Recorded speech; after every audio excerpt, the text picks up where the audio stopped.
Here's question number 8 on the 2009 January Regents exam, Math A. It says, what is the solution for the equation x plus 1 equals x plus 2?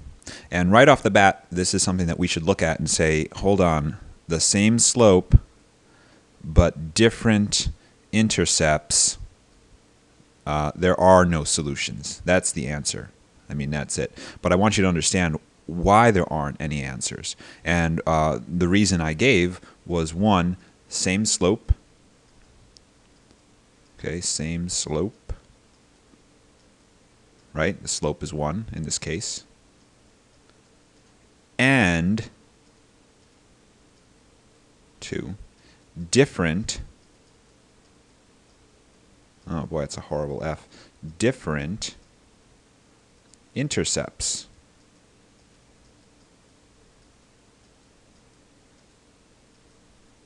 Different intercepts. Okay, so here's a graph of what these two functions look like. This is the program GeoGebra, by the way, or GeoGebra. I don't know how some people pronounce it. GeoGebra, whatever. It's a free program. I highly suggest looking for it. GeoGebra, in case you can't read the thing due to the resolution. But anyway, I've graphed these two functions here. The red function is f of x plus 1. Right here. There it is. That's x plus 1. Right? There's your intercept of 1. The slope is 1. You go up 1 and over 1, up 1 over 1, up 1 over 1, and so on and so on. So the red one is x plus 1. And the blue function up here with the y-intercept of 2 is x plus 2. Now, the solution would be the intersection points of these two functions. But they don't intersect. Therefore, there are no solutions. So that's the graphical pictorial way of looking at it. And again, this program is called GeoGebra or GeoGebra, or however you like to pronounce it. Check it out. It's a great little program. So if you don't want to think of this in terms of graphs that don't intersect, you can think of it another way. Let's say we try and solve this algebraically. So this is graphically, graph, right? Let's just do this algebraically. X plus 1 and x plus 2 plus 1 equals x plus 2, right? Well, usually what I want to do is put all my variables on one side and put all my constants on the other side, and then see, you know, what comes out, see what the solution is. So I subtract 1 from both sides, and then I subtract x from both sides, okay, and there's my equal sign, it stays there. So now I have x minus x, that's 0.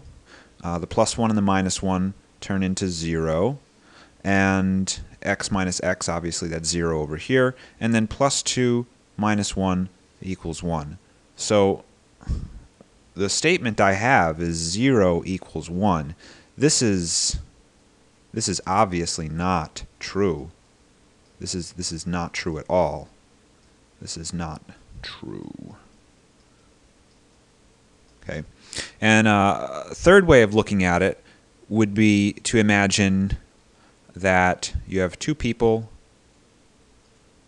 this guy over here and this guy over here, right? And the first person has some unknown amount of money, and the second person has the exact same amount of money, right? It's X. They both have X dollars.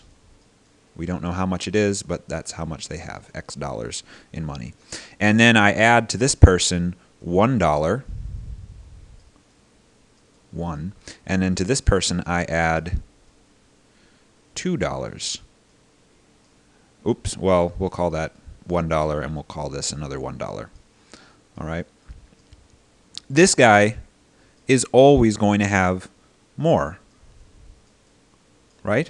I mean, it just stands to reason. If they start off with the exact same amount of money, the exact same amount, and then I add the same amount to this, I add 1 to the guy on the left and 2 to the guy on the right guy on the right is always going to have more.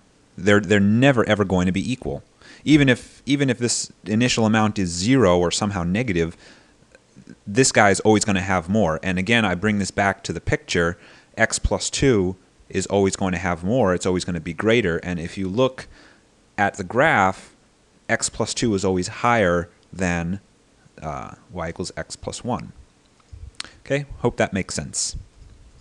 Next is problem number 9.